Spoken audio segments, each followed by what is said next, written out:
Well, we weren't here on Groundhog Day, but I was having some Jimmy Carter flashbacks on Groundhog Day, because you start looking at the numbers. Joe Biden's approval numbers are now the worst of any president, even Jimmy Carter.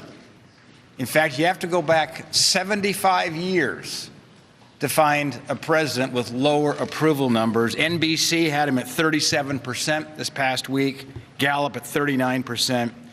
You step back and look at why.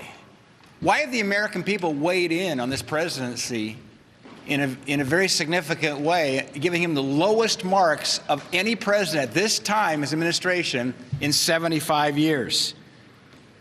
Look, President Biden inherited a secure border. The numbers, as was pointed out earlier, were in pretty good shape.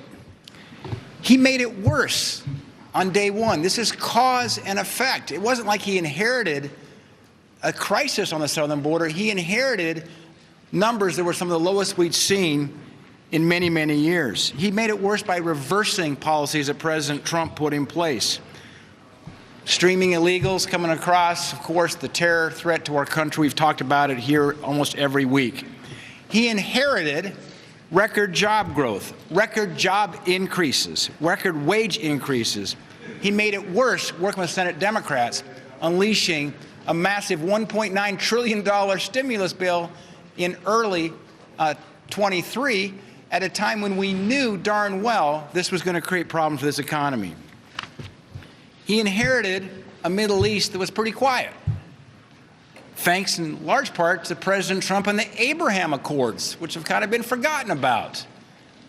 He's made it worse with his disastrous Afghanistan pullout, the spy balloon fiasco, projecting American weakness.